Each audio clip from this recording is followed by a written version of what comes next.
this workshop are to talk about the federal government, to talk about elections, to talk about state government, but to keep focused on, what's at stake, what should we know in order to be effective grassroots organizers. One of the anecdotes that I have, one of the memories I have in my head as I'm working on this presentation is a discussion I had with one of my daughter's friends. And this guy is back in 2016 and before the election. And this guy is was one of the nicest guys you would ever meet, a guy in his 30s. And he just didn't know why it made a difference whether, that Hillary should win. What difference would it make? It was, in his mind, she just wasn't going to be strong enough. She wasn't going to be progressive enough. And what I tried to convince him then, and I don't know that I was successful, is that the Republicans were entirely focused on the federal government and how, through changes that you could make in our government structure, they could control what happened. They could make things be less advantageous for the everyday person. But that conversation, which I don't think I won, but I tried, is really in the back of my mind, and why I think it's important for those of us who are supporting progressive causes to have some of these facts at our fingertips. We think in this workshop, actually, and in all of our workshops, that knowledge leads to action.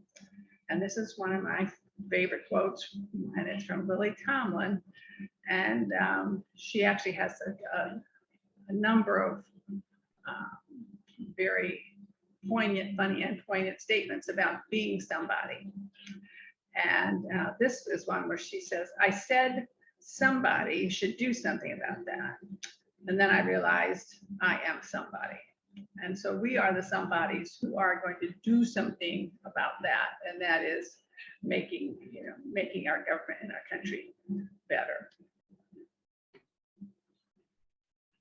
So the first thing we want to talk about is the US Constitution, because if you're on Facebook as much as I am, which is a lot, or if you're out there on social media in any other form, there's a constant back and forth on things that are unconstitutional. And if we would listen to all of the different voices out there, we would either come to the conclusion that every single thing that's going on is unconstitutional, or nothing is unconstitutional that's going on. So let's just start with some real basics that, again, hopefully if you're leading your group, you can pass this on or perhaps answer some questions that they have. And that is only things that government does. Those are the things which either are or are not unconstitutional. And a law can be unconstitutional. An interpretation of a law can be unconstitutional. The way a law is implemented can be unconstitutional. And so if you can think about it in kind of those parts, you can see that if a law is unconstitutional kind of in itself, in its entirety, well, then that law is treated as though it had never been enacted. If an interpretation of a law is found to be unconstitutional, then the law can still be there, but that interpretation is taken away. And then the final area is that you can have a law that is okay, it's constitutional, and the way it's been interpreted is okay. But if an agency then goes out and applies that law in a way that is contrary to the Constitution, then that implementation is unconstitutional and it would be stopped by the courts, but the law would still be allowed to stay. And something is unconstitutional if it is contrary to, if it violates express provisions or implied powers and protections of the Constitution. So you can have something where, you know, if the Constitution says you just can't do this, well, then you just can't do it. And something that violated that would be unconstitutional.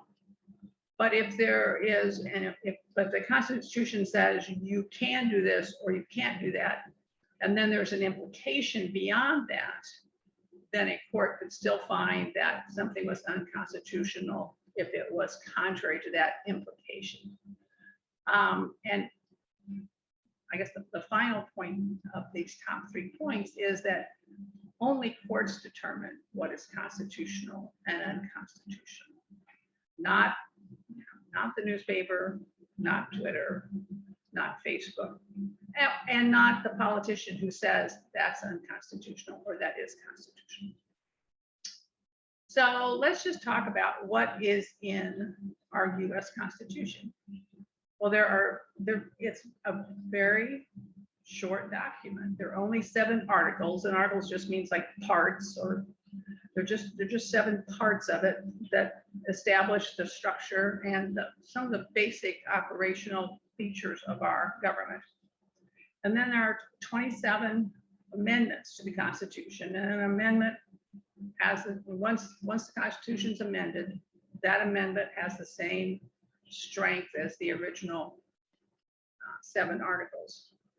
And the other thing I'd like you to think about is that the Constitution and those articles and those amendments, particularly if we just focus on the articles, those articles are what a certain group of men could agree upon. It wasn't handed down from, you know, on high. This was a political agreement among the men who wrote the articles. And it was anticipated, as with other things that people wrote, that it could be changed, and the Constitution itself contains the procedure for making amendments to the Constitution. The first 3 articles of the Constitution establish our 3 branches of government. The Article 1 is the legislative, Article 2 is the executive, and Article 3 is the judicial. That structure makes us unique in the world, and that we would have that much separation between lawmaking, execution of the laws, and interpretation of the laws. The next article is the article that was put in the Constitution to bind the states together. Because if you remember, we're going from the Articles of Confederation to the Constitution. And the Articles of Confederation was pretty much like herding cats. You just put a bunch of areas together and said, okay, now we're going to be confederated. And the leading minds of that time did not think that things were going well. So the purpose of this Constitution was to establish this structure that would unify the states, but also it would require that each state respect the other in terms of their laws. Extradition, as we know, is to have someone who's committed a criminal act go from one state to another. And also, how would we create new states in the future? Some of the additional articles after we have the sort of the establishing the structure are the article on how to amend the Constitution. Then there's an article, again, trying to address what those people thought was the problem back then. And that is, there needed to be a supreme law of these United States. Because at that point it was, there was kind of like if we're typing it out, there'd be a pretty big space between the word United and States, because there had been states, colonies, areas before, but they hadn't been united. So they were uniting the states, and they were saying that the Constitution that they had just written and any federal laws that were adopted through the legislative branch would take priority over state laws. So I mean, that's it.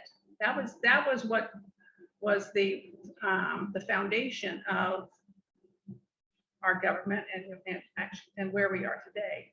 But you notice that the Constitution is adopted in 1789, and we have these important checks and balances where of the three branches of government, we have each one of them has its own authority that is checked and balanced by the other. The legislative authority is checked and balanced by the executive, and also by the judicial in terms of being able to interpret laws or strike down laws. The executive authority is checked and balanced by the legislative branch and also by the judicial branch. And then the judicial authority is checked and balanced by the executive branch through the appointment of judges and the power of impeachment. Well, as I said, the Constitution is adopted in 1789, and the ink is barely dry. 2 years later, the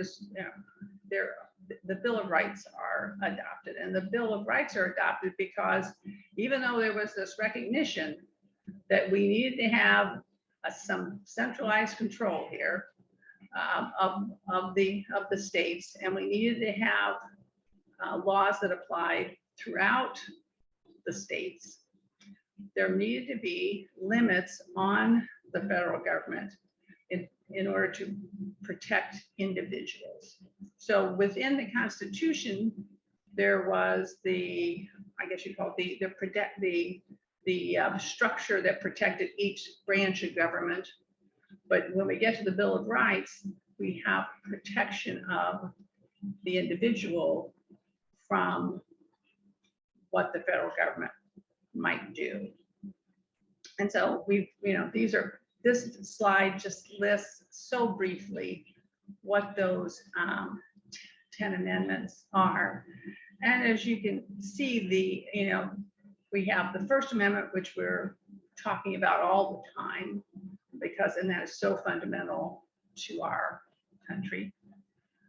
We have the Second Amendment, the Third, the Fourth and Fifth, very much, and the Sixth, focusing on how the courts will deal with criminal violations. The Seventh Amendment guarantees civil jury trials in federal cases. The Eighth Amendment covers that protects us from excessive fines and no cruel and unusual punishment. And then you've been in meetings like this where there's all these specific protections, and someone says, well, suppose we've forgotten something. And Amendment 9 says, well, if we've forgotten something, that doesn't mean we just didn't want to do it. So so there's some protection there. And then we have the 10th Amendment, which says, well, these other, the first 8, 9 are dealing with protections of the individual. And the 10th Amendment is saying that if the federal government hasn't reserved the power to itself, then the states have that power. More on this later. The first 10 amendments passed right after the Constitution. Shortly thereafter, we have the amendment establishing the Electoral College. And even then, in 1804, there's still the political leaders at that time are still hashing out how the individual states will relate to the federal government. And the Electoral College was one of the last amendments in that string to set up how state electors would then elect the president and the vice president. And because the state electors equals the number of senators and representatives, that meant that every state would start off with the same number of electors as any other state. Okay, so now we go into the 1860s. The country has gone through the Civil War, and there are amendments adopted to codify, I guess you would say, the lessons of the Civil War. The 13th Amendment abolishes slavery. The 14th Amendment says that the rights of citizenship in a state will be protected, that states cannot violate its citizens' privileges or immunities, due process must be granted, equal protection must be granted. Now that amendment set there, and it was clearly very, very important, and it was intended to keep the Confederate States from continuing with their practices, because even though slavery had been abolished as a result of the Civil War, the Confederate States and other states were still actively limiting the rights of formerly enslaved people and other people. So that was the purpose of the 14th Amendment. 15th Amendment is a voter protection amendment, and the 25th Amendment is the presidential incapacity. Hey, Terry, can I ask a quick question? Sure. Because it's kind of very newsworthy right now. Yeah. Where does the White House records fall? How does it fall into one of the amendments as an act? Because there's the Records Act that we're hearing a lot in the news today. Yeah, the Records Act is an act adopted by Congress to preserve to preserve the presidential records. Well, really to preserve, if we talk about it in terms of presidential records, but within our government, public records, which is basically all of the records that agencies or governmental entities have, are supposed to be subject to, we're supposed to be allowed to look at them. And you can't look at them if they've been destroyed. So it's kind of there's kind of there's two, there's like two halves of the whole, is that if I have a right to look at a public record, then it means that the public record has to be maintained and protected. Mm-hmm. And so that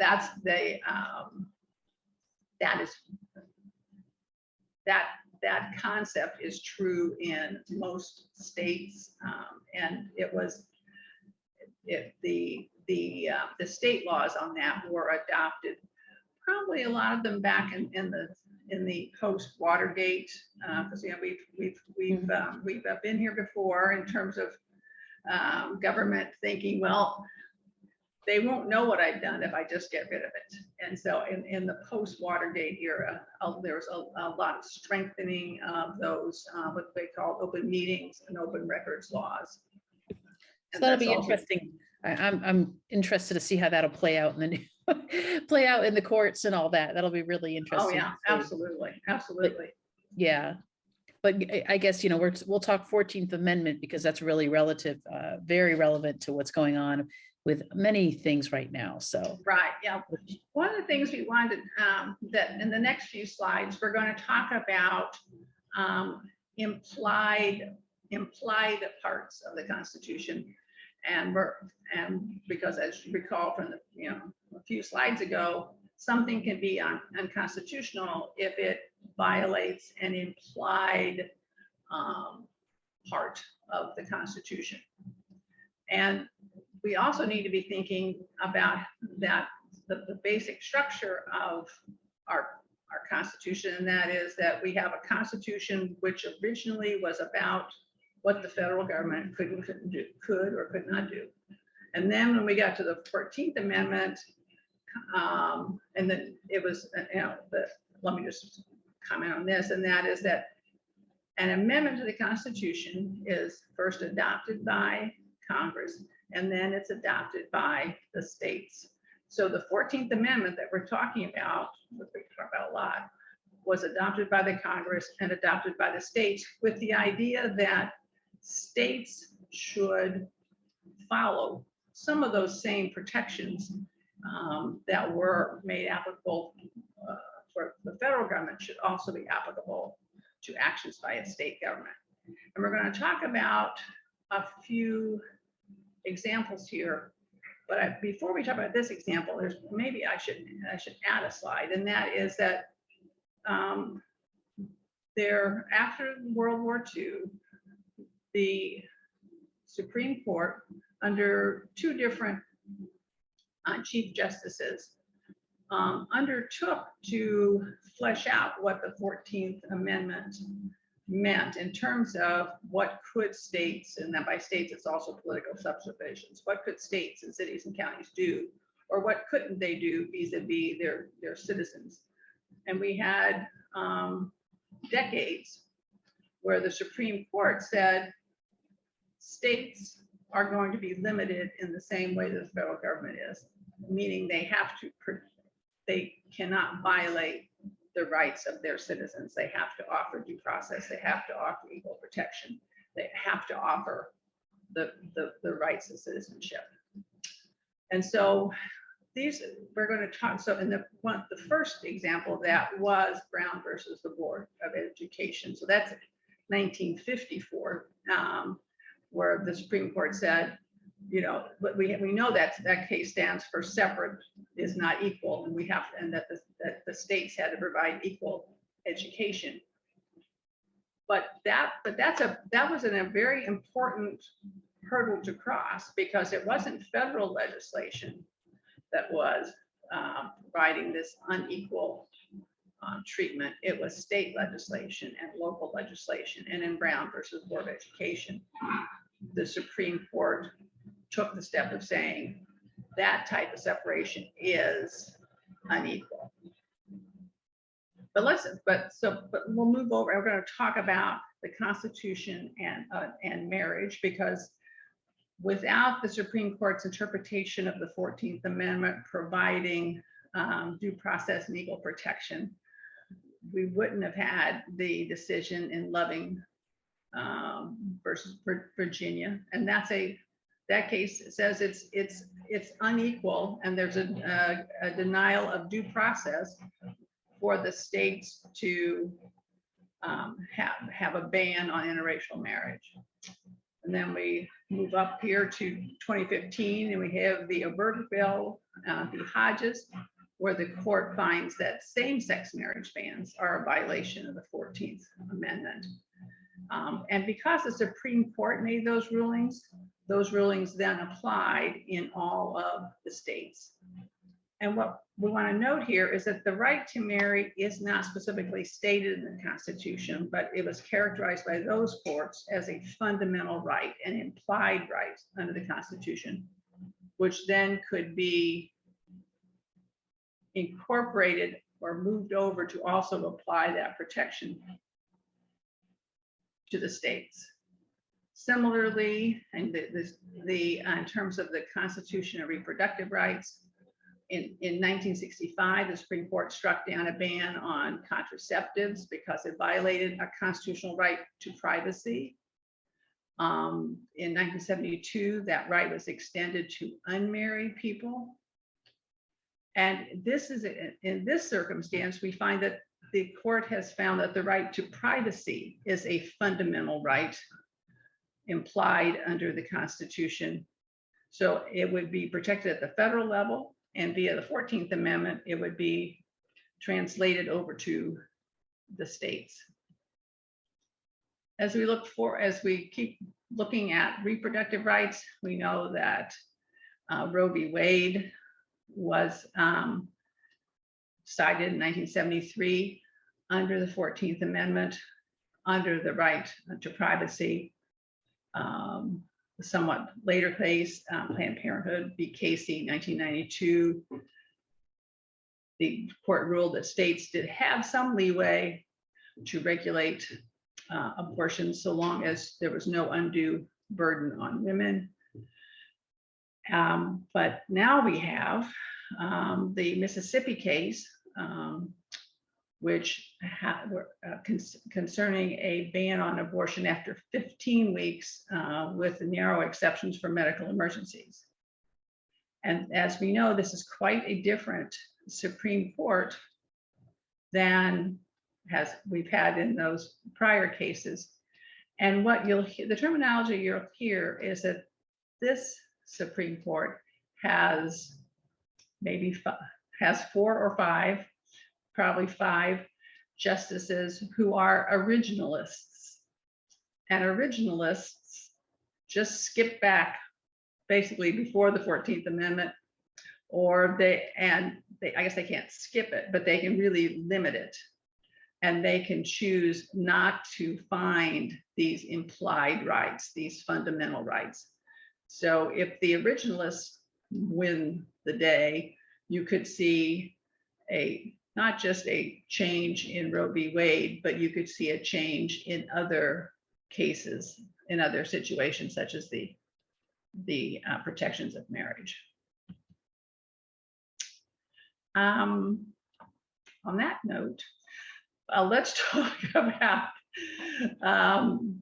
legislation. And we know another thing, the good cocktail party conversation is there ought to be a law. There ought to be a law about that. Well, at the federal level, and really at most state levels, a bill becomes a law in 5 easy steps. It's drafted, it's introduced in either the House or the Senate. It goes to committee where it is reviewed and potentially amended or marked up. That committee can then vote the bill out to the full chamber, and then the full chamber meeting, the House or the Senate, considers it and can further amend it, debate it, pass it. It goes back and forth from one chamber to the other, and then finally to the president for his signature. I want to just point out in this slide and in many others, there's a little rubric at the top that says workbook. As Ginny mentioned at the beginning, there is a workbook that goes with this presentation, and these particular slides are from the workbook. The workbook also talks about some of the rules that affect legislation, particularly in the Senate. And we know that in the Senate, there's a rule that allows a filibuster or a delay of action on legislation, and that the filibuster has really evolved to mean that legislation can be held up in very, very easily without debate, without consideration on the floor in public. And the filibuster can be stopped by a cloture vote, and a cloture vote requires 60 members of the Senate to say, okay, we're ready to consider this legislation on its merits. Currently, the filibuster does not apply to reconciliation, which is the budgeting process, or to the appointment of federal judges or the federal cabinet. As we know, the filibuster rule can be changed by the Senate. It is just a Senate rule. It is not in the Constitution. At the bottom of the page, I think this what kind of government we are. This is, we are a representative republic. We are a federation of states, and individuals elect their representatives. And I just, if you, as I'm talking now, because I'm gonna keep moving, why don't you type in the chat any federal legislation that you are following closely or that you're concerned about, and we'll kind of pull that up at the end, because I want to just do a couple more things. This is also a slide from the workbook, and we have another session coming up in a week about, it's called Civics for Change, where we're going to talk about what's the most effective way to reach out to your senators, to your representatives, and it is so important that you understand, and I know you do, and you want to pass this information on to other members of your group, you know, how that Senate, not just who your senators are, but kind of what's the basic of the Senate leadership. Who is, you know, who's the majority leader, who's the minority leader of the Senate. Similarly, when we get down to Congress, you know, it's important for you to help your group members figure out who is their representative, who is their congressman. I know right now in some states we're still trying to figure out whose district we're in, because the legislature has redistricted.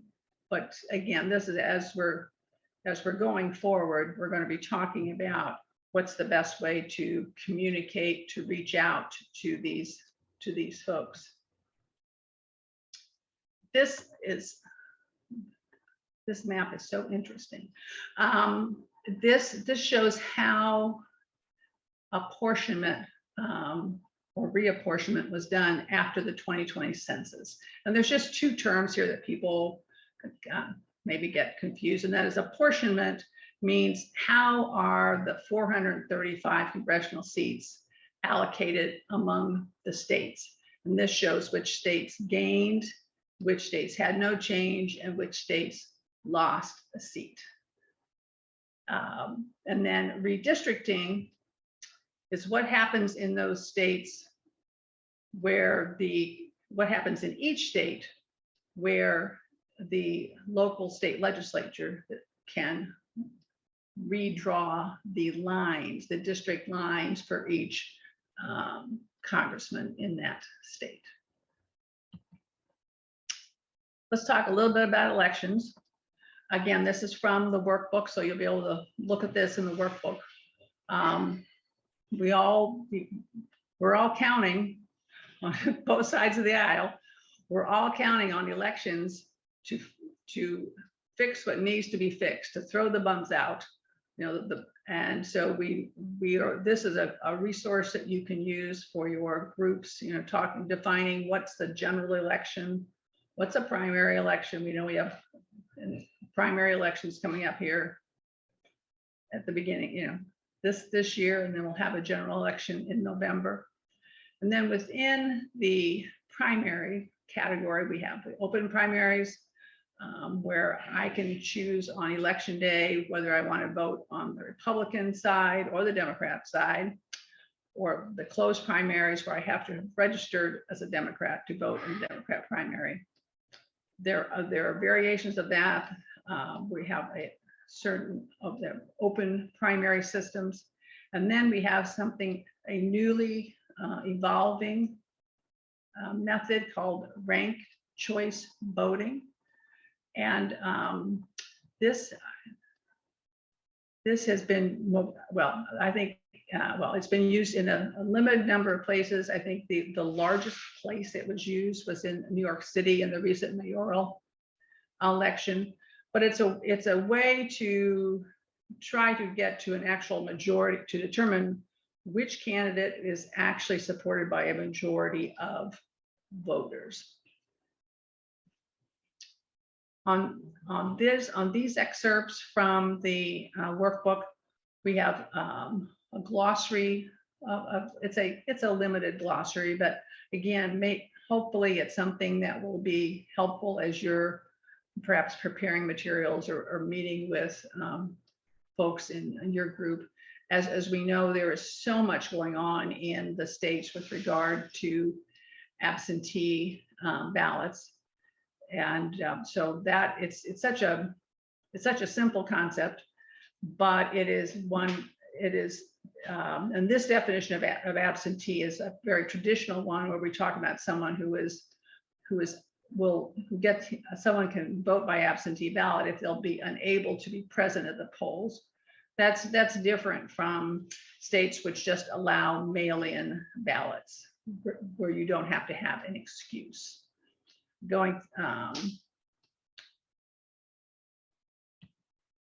And there's just a few more of the definitions. When we're talking about the administration of elections, the federal government has jurisdiction over federal elections, but most elections are administered under state law rules, where the state determines, the timing of elections, the timing for registration, that kind of, who can vote, who cannot vote.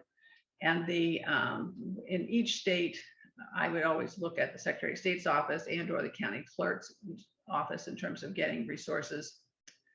The federal role in elections is there. It is in the Constitution.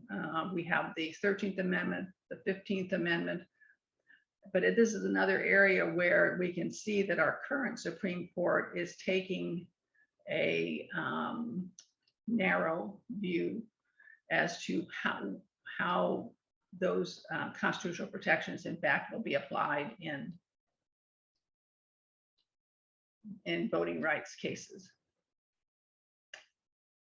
So again, this is because we're going to have some time for discussion near the end. So just in the chat, if you have a chance, help us understand or just give us a little description of what election laws in your state are helping or hurting people's opportunity to vote. If you just make some notes there, and then Jenny will pull them up at the end, because we are going to talk just a little bit here about state government, because as this very cogent statement says, state government is the same but different than the federal government. And state government is the same as federal government because the state constitutions do follow the federal governmental structure. We have 3 branches of government in every state, and actually in many states at the city level or at the county level, we probably have some of that same breakdown. We have a separation between a legislative and an executive function, and also then the judicial function. A state constitution can cover areas not covered by the federal constitution and may offer greater protections, but a state constitution cannot conflict with the federal constitution. And then we go back to like one of our first slides, and that is a state constitution cannot be in conflict with the federal constitution in the way it's written or the way it's interpreted or the way it's applied. So we have those same, that same sort of 3-part test when we're looking at the federal constitution. As you were looking at your own state, I would ask you to consider how does your state government fit in with those 3, with the 3-branch concept. And so on this slide, and I think the next one, I just used the example of Indiana, my home state, and talk about our legislative branch and then our executive and our judicial. The legislative branch in Indiana is called the General Assembly. We have a part-time citizen legislature, 100 House members, elected to 2 years, and each representing a single district. And then the next numbers are pretty striking. There are 71 Republicans and 29 Democrats. On the Senate side, there are 50 senators, each elected for 4-year terms, representing single districts. There are 39 Republicans and 11 Democrats. And as is the case, it's similar to the federal government. The lieutenant governor is the president of the Senate and can break ties. The Republicans have a supermajority in both houses. We have more than 2/3, which means that all actions can be taken without Democrat involvement. The Democrats do not need to show up. They cannot break a quorum by being absent. The redistricting has been done, and you are able now to figure out where your legislature, where your representative or senator is from. And there's a process here for how a bill becomes a law. It follows that same 5-step process that we talked about for federal legislation. And then the executive branch is our governor, lieutenant governor. We have Indiana has a weak governor system, which means that a simple majority vote of both chambers can override a veto. So we've had a circumstance in Indiana where the governor took some very reasonable steps in responding to COVID, and the legislature passed legislation to tell him, no, you can't, to say that the governor does not have those kinds of authority. The governor vetoed it. His veto was overridden.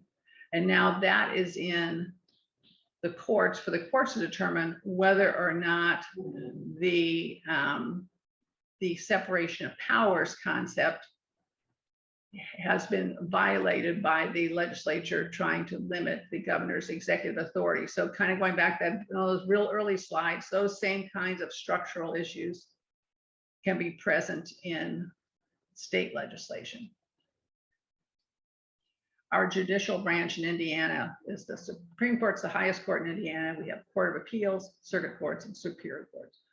What I would ask you to do is, in all your spare time, is look at these slides that I did for Indiana and see if you can, fill them out or make a comparable set of slides for your state and fill in those blanks.